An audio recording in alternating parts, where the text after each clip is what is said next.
O Mundo do Horror Podcast é um ambiente onde eu falo de filmes, séries, músicas, hã, livros, questões sociais, de relacionamentos. Mas este ano, em 2025, um dos meus jogos favoritos, se não o jogo meu favorito da história, completou 25 anos. E quando foi isso, em fevereiro, eu até pensei em produzir algum conteúdo, apesar de já ter muita gente produzindo coisas e tals. Eu acabei produzindo algumas coisas nas outras redes, mas não trouxe pra cá para podcast, porque eu fiquei com medo de ser algo muito sentimental e trazer algo muito de memória emotiva e emocional. Então eu deixei um tempo passar e falei: "Ok, acho que agora estou preparado para falar sobre isso". Sejam bem-vindos a mais um podcast do Mundo do Horror, e hoje eu vou falar sobre The Sims. Pois bem, se você não conhece The Sims, eu sugiro você dar uma pesquisada para entender o contexto do que eu vou falar hoje antes de ouvir esse podcast. Porque senão você vai ouvir isso daqui e você não vai entender nada. Há 25 anos atrás, ou melhor, antes de 25 anos atrás, a maioria dos jogos era numa forma muito padrão de não ser uma coisa muito pessoal. Os jogos que a gente tinha, a maior parte de RPG e de coisas de combate, era muito vai, faz aquilo, acabou. Vai, faz aquilo, acabou. Tipo, entra no jogo, mata um monte de gente, destrói um monte de coisa, conquista um monte de coisa, enfim. Não existia algo que criasse uma conexão com os jogadores de uma forma muito mais íntima e pessoal. Ou seja, era uma coisa muito mais distante e uma coisa muito mais fria do que antes do The Sims chegar. Quando o The Sims foi lançado há 25 anos atrás, no mês de fevereiro dos anos 2000, ele trouxe a perspectiva do jogo em primeira pessoa que criasse controles e coisas que representavam a vida real. O The Sims trouxe para o jogo necessidades básicas, como ir ao banheiro, se alimentar, dormir e entre outras coisas, até coisas complexas como escolhas de profissão, de carreira, relacionamento, escola, família, que até então não eram abordadas em jogos. O The Sims ele trouxe essa proximidade com a vida real que até então nenhum jogo havia trazido. Foi simplesmente um universo todo criado a partir de The Sims. O The Sims, em segunda instância, ele quebrou mais um outro ponto. Até o momento, a maior parte dos jogos que a gente tinha era focado no público masculino. E o The Sims ele trouxe para o mundo dos jogos, quebrando esse estereótipo, mulheres. Foi um dos jogos que teve maior nível de aceitação para o público feminino, se não o maior jogo de interação com o público feminino. O The Sims, ele fez uma abertura para pessoas de diferentes idades e gêneros, e classes sociais conseguirem se sentir representadas ali dentro. No decorrer dos anos, o The Sims não só fez, essa inclusão de classe social, mas também foi um jogo que fez inclusão com relação a gênero e outros tipos de questões. O The Sims, ele desenvolveu durante os 25 anos a inclusão de pessoas com diversos tipos de questões características, seja físicas ou corporais. O The Sims ele quebrou muitos tabus, estereótipos de que o sim, ele não tem um gênero. O sim, ele simplesmente é neutro. Ele simplesmente é um indivíduo, né, uma pessoa que é criada dentro do jogo que ela não tem um gênero. E você simplesmente define o gênero dela a partir das atitudes que você vai tomando no jogo. Se você escolhe que ela seja mais masculina ou mais feminina, ou se ela vai se sentir atraída por homens ou mulheres ou whatever. O The Sims ele quebra o paradigma de mundo quando os Sims masculinos são engravidados quando são abduzidos por alienígena. Ou seja, você tem um jogo que ele simplesmente destrói todos os padrões sociais de que um mundo webinário e as relações entre pessoas são sempre entre pessoas masculino e feminino, e que a gravidez é uma coisa só de mulheres e tudo mais. O The Sims, ele destrói todo esse paradigma social, esses arquétipos, e no decorrer dos anos ele traz coisas como características de pessoas da trissomia do 21, né, que é antigamente conhecida como síndrome de Down. Ele traz a característica da pessoa colocar hoje em dia ah, arts, né, e marcas de que a pessoa utiliza alguma parte do corpo com alguma debilidade motora. O The Sims, ele foi incluindo diversas questões sociais que são pertinentes à vida, né, e que são atuais de discussões e tudo mais, para um jogo de computador. Ou seja, foi o The Sims, ele não é simplesmente um jogo. Tanto que o The Sims, ele é proibido em diversos países do mundo, por conta dessas questões de sexualidade, de gênero, de religião e tudo mais.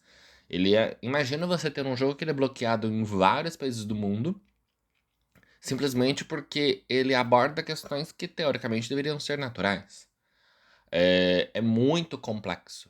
E eu jogo The Sims desde os meus 5, 6 anos. Ou seja, desde o começo de tudo. Eu não vou falar desde os anos 2000 porque eu sou de 96. Em 2000 eu ainda tinha 4 anos. Então foi ali por volta de 2001, 2002, quando eu comecei a jogar The Sims. Ou seja, The Sims faz parte da maior parte da trajetória da minha vida enquanto jogador. Porque eu, inclusive, tenho a coleção completa do 1, do 2, do 3, dos The Sims de história, The Sims medieval, e eu faço a coleção também do The Sims 4. Apesar das mudanças de que era CD, virou DVD e hoje o jogo é totalmente digital, mas você também vê esse acompanhamento do jogo com relação às tecnologias. O The Sims foi um dos primeiros jogos que também trouxe a questão da metalinguagem dentro do jogo. O Sims jogando The Sims dentro do próprio jogo. É muito icônico você colocar o seu personagem pra jogar The Sims dentro do The Sims, onde ele vai controlar uma vida que é a dele que tá sendo controlada. Ele cria essas piadas consigo mesmo. O The Sims, ele reinventa e inventa coisas desde 2000 até agora, que faz com que a sociedade pare e reflita sobre questões de inclusão de diversas culturas. O The Sims, ele inclui coisas do carnaval no ambiente internacional, trouxe coisas de cultura oriental para o mundo todo. A cultura egípcia, a cultura francesa, questões de festividades como Natal, num ambiente onde não se é 100% cristão, mas ele foi desenvolvendo essas questões de representatividade de povos e de pensamentos, de etnia, de diversos tons de pele, porque no The Sims você tem a opção de, hoje em dia, padronizar, não, personalizar o tom da pele, o tipo do cabelo, cabelo liso, crespo, curto, longo, com barba, sem barba, olho das duas cores iguais, ou um olho de cada cor. Você consegue fazer mudanças no seu sim para você se sentir representado ali dentro. O máximo perto da realidade o possível. E é um jogo que eu sinto que muita gente até hoje joga, não simplesmente por ser um jogo legal, bacana, e que consegue trazer essa conexão com o usuário, mas é porque muita gente consegue desenvolver talvez a vida dos sonhos dela ali dentro. Aquela brincadeira que eu sempre tinha com as minhas amigas na época de escola. Qual que é a melhor coisa que a gente tem da vida? Controlar a vida dos outros. Ou falar da vida dos outros. Na vida real, não, não. No The Sims, a gente faz a vida, fofoca, tudo dentro do jogo. É um jogo que realmente você controla a vida dos outros. Você toma conta da vida dos outros. E essa piada de, né, a fofoca dentro da vida real, ela é muito clássica dentro do The Sims. De você ter essa coisa do do invadir a privacidade, de você ficar lá vasculhando os relacionamentos, as discussões, quem traiu quem tá saindo com quem, qual que é a fofoca da cidade do famoso, qual que é a personalidade marcante que fez alguma coisa horrorosa. O The Sims ele traz essas questões do dia a dia muito presente, né? A questão do fracasso nas carreiras, a questão do lamento quando a pessoa morre, a questão dos medos de envelhecer ou das inseguranças na adolescência. O The Sims ele vai incluindo todas essas etapas, esses processos que a gente tem na vida real. E por ele ter essa proximidade tão grande com a vida real, é porque ele criou desde lá de trás, um novo gênero no ambiente de jogos, que é o chamado cozy games, que são os jogos voltados à coisa relaxante da família, da vida, do construir coisas, do desenvolver e de se colocar no lugar de uma outra pessoa. Porque o The Sims não é simplesmente você entrar ali, executar uma fase e ir embora. O The Sims não tem fim. É um jogo que não tem fim. Ele tem um começo, mas ele não tem fim.